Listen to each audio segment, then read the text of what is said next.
Agora há pouco, a defesa do ex-presidente Jair Bolsonaro entregou ao Supremo Tribunal Federal a justificativa sobre descumprimento de medidas cautelares. Os advogados dele argumentam que há vazios de indícios no indiciamento feito pela Polícia Federal. A manifestação ocorre após a determinação do ministro Alexandre de Moraes do Supremo Tribunal Federal, que deu prazo de 48 horas para que os advogados esclarecessem os descumprimentos de medidas cautelares, planejamento para fuga e reiteração das condutas ilícitas. A defesa nega qualquer violação de medidas e faz críticas à PF. Em alguns tópicos, por exemplo, na conclusão desse documento, entregue agora há pouco, a defesa argumenta que não houve descumprimento das medidas cautelares e que as acusações são infundadas, reforçando a necessidade de revisão das decisões judiciais. Alguns pontos também dessa apresentação, a defesa critica a cobertura da imprensa, que estaria amplificando narrativas criadas a partir de conversas privadas, distorcendo o contexto político e judicial. A defesa solicita a reconsideração da decisão de prisão domiciliar ou, alternativamente, o julgamento urgente do agravo regimental interposto. A defesa esclarece que Jair Bolsonaro não estava proibido de usar o WhatsApp e que as conversas privadas não devem considerar ou ser consideradas como descumprimento de medidas cautelares. E mais um ponto, a defesa questiona a inclusão de mensagens com o advogado Martim De Luca, por exemplo, afirmando que não houve proibição de contato e que as mensagens não têm relação com ações ilegais. Já estamos aqui nos estúdios com o Cristiano Vilela, nosso comentarista, também a Dora Kramer, e daqui a pouco a gente tem entrevistas, não é, para falar sobre essa entrega desse documento pelo ex-presidente Jair Bolsonaro, por meio da defesa. E eu começo por você, Cristiano Vilela. Inicialmente, estamos aqui tomando ciência dos primeiros textos, né, desse texto, de alguns itens em relação a isso, e é uma justificativa que já era esperada, a negativa de descumprimento de medidas cautelares e, primeiro, não só para se analisar o conteúdo, mas também o que acontece a partir de agora. Boa noite, bem-vindo. Tiago, uma ótima noite a você, uma ótima noite a Dora Kramer e a todos que acompanham o Jornal Jovem Pan.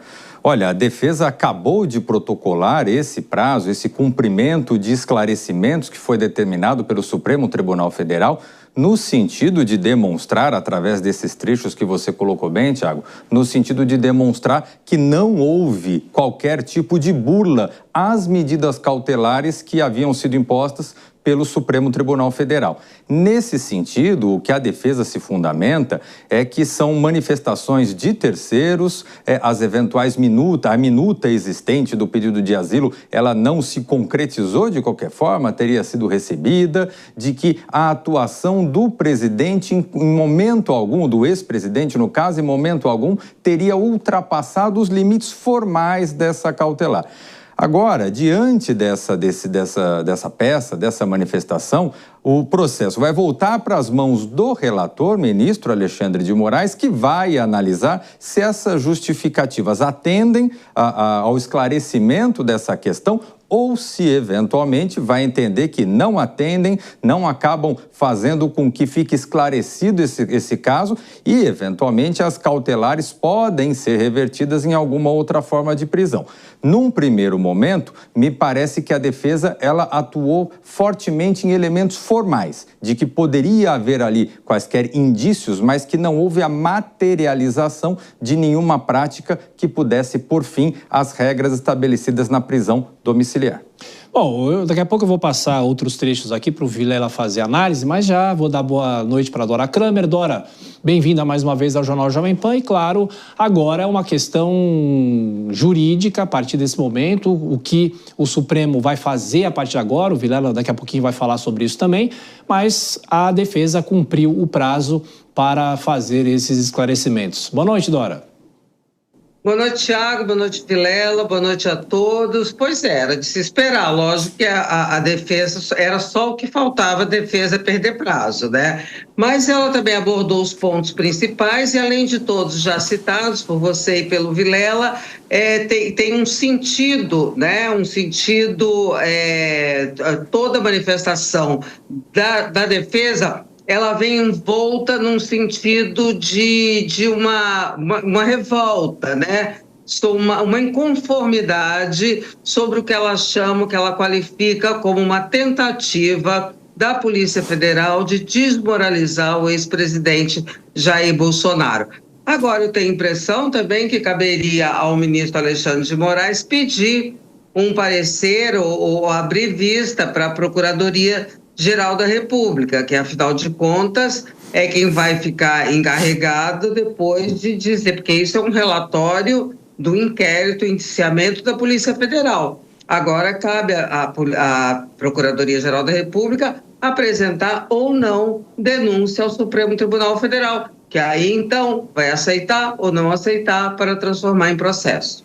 Pois é, essa questão é importante esclarecer. Primeiro é PGR, depois Supremo. É isso, Vilela? Exatamente. A Procuradoria, o Ministério Público, ele traça um parecer. Ele dá um parecer sobre aquela medida, porque é importante a gente analisar que, no caso, se trata de uma eventual quebra das medidas cautelares, das medidas momentâneas, no caso da prisão domiciliar por parte de Jair Bolsonaro. Então, havendo uma quebra nessas medidas, o próprio ministro do Supremo Tribunal Federal, ele pode reverter isso numa prisão, em alguma medida que venha a fazer com que a garantia do andamento processual seja dada. O que eu acredito que seja difícil, até por conta de elementos fáticos que nós temos nessa questão. Estamos em vias de iniciar um julgamento sim, que feito pelo colegiado, ele poderá dar até mais força, inclusive, para uma decisão definitiva do Supremo Tribunal Federal. Então, me parece que a tendência seria no sentido de que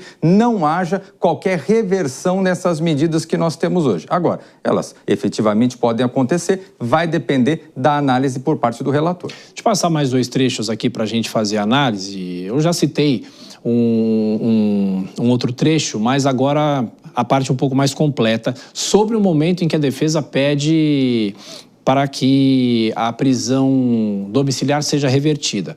Razão pela qual, prestados os esclarecimentos solicitados, aproveita-se para requerer a reconsideração no que toca à decisão que determinou a prisão domiciliar, ou, caso Vossa Excelência assim não entenda, o julgamento urgente do agravo regimental interposto pela defesa no último dia 6 de agosto. Vilela. Exatamente. Nesse sentido, é importante a gente lembrar que, inicialmente, ele não estava em prisão domiciliar. Ele estava com restrições. Não podia sair à noite, não podia se ausentar da comarca, algumas restrições. Num segundo momento, diante daquilo que foi interpretado como sendo medidas que violavam essas cautelares, a situação dele avançou no sentido de uma prisão domiciliar. O que a defesa aproveita e pede nesse sentido é que retome ao estágio inicial, que a prisão domiciliar seja levantada e que ele possa retomar aquela situação inicial, onde ele ficava em casa à noite, mas ele poderia eventualmente se locomover, promover determinadas atividades, desde que não ferissem as outras ordens de encontrar com os outros investigados, os outros réus, enfim, desde que não ferisse nenhuma ordem estabelecida pelo Supremo Tribunal. E nessa polêmica que nós tivemos ontem sobre os valores movimentados recebidos por Jair Bolsonaro via Pix de apoiadores. E a defesa dele diz o seguinte: é necessário presumir que os investigadores sabem o que é o crime de lavagem que determina origem ilícita e não se consubstancia com depósitos via Pix para familiares. Então o objetivo é o massacre, a desmoralização, ou seja, é lawfare em curso. Queria que você explicasse também. Pois é, Tiago, nessa situação foi alegado, foi trazido no relatório apresentado pela Polícia Federal, não efetivamente a prova do cometimento de um crime de lavagem de dinheiro, mas a identificação de volumes de recurso que são volumes de recurso incompatíveis com aquele ganho ordinário anual por parte do ex-presidente da República. Nesse sentido, já existe historicamente uma explicação de que seria por conta de inúmeros e inúmeros PIX recebidos de apoiadores justamente para o cumprimento de medidas judiciais. Nesse sentido, a defesa, ela fundamenta, ela procura deixar claro com relação a isso, que o fato de ter um apontamento de atipicidade não quer dizer necessariamente que haja o cometimento de um crime, no caso do crime de lavagem de dinheiro. Evidentemente, uma situação como essa é um elemento para ser trazido, para ser provado no curso do processo judicial. Nesse primeiro momento, o que caberia pontualmente à Polícia Federal seria apenas apresentar, como é o caso, que teria havido uma movimentação incompatível, mas que diante das justificativas que eventualmente sejam apresentadas pelo ex-presidente, isso possa ser elidido e não haja o cometimento, não fique configurado o cometimento de nenhum crime. E, por último, antes de eu também passar para a Dora, o relatório da Polícia Federal causa espanto, encaixa-se como uma peça política com o objetivo de desmoralizar um ex-presidente da República que, quer queiram as autoridades policiais ou não, ainda é um líder político, expondo a vida dele privada e acusando de fatos tão graves quanto descabidos. Parece incrível, mas boa parte do relatório dedica-se a um disse-me disse sem qualquer relevância para a investigação. Nesse ponto, eles estão falando da questão política e das reações em relação a ele, que é uma figura pública. Vilela. Exato, Tiago. Nesse sentido, é mais um argumento político, retórico, no sentido de demonstrar que muitas vezes, por se tratar de figura pública, de uma figura política, de uma figura destacada, muitas vezes se cria determinados enredos, determinadas narrativas que poderiam não configurar com um elemento verdadeiro. Nesse sentido, foge um pouco aquela argumentação formal, pontual, tratando especificamente com relação às provas, mas se usa também um pouco da retórica que é muito própria da advocacia, das defesas de uma forma geral, no sentido de contextualizar. Muitas vezes existe uma série de denúncias que são formuladas ou interpretações que são formuladas, mas essas têm que ser colocadas dentro de um contexto histórico e, no caso, dentro de um contexto político. E é isso que a tese levantada pela defesa vem justamente tentar provar. E, Dora Kramer, essa questão política misturada a justificativas e a forma como a defesa se posiciona a partir de agora. Dora. Pois é, nesse ponto, você destacou aí, falou no trecho anterior, que a defesa fala em lawfare. O que é lawfare? É exatamente o uso abusivo do sistema jurídico para fins políticos. E por que tem um componente político aí? Esse argumento do lawfare, ele foi amplamente utilizado pelo hoje ministro Cristiano Zanin, quando era advogado de defesa do então ex-presidente, hoje presidente Lula. Exatamente querendo dar esse mesmo sentido. Por isso esse termo lawfare. Você vê que ele pode ser usado de um lado ou de outro. É a mesma argumentação. É a saída, é o argumento que a defesa tem, exatamente o mesmo argumento, espremendo na essência, é a mesma argumentação que o campo político do ex-presidente Jair Bolsonaro faz, o de que é perseguição política. E já que eu citei o caso do presidente Lula e citei o ministro Cristiano Zanin, era também assim que na Lava Jato e no Mensalão as defesas dos então acusados se manifestavam da mesma maneira.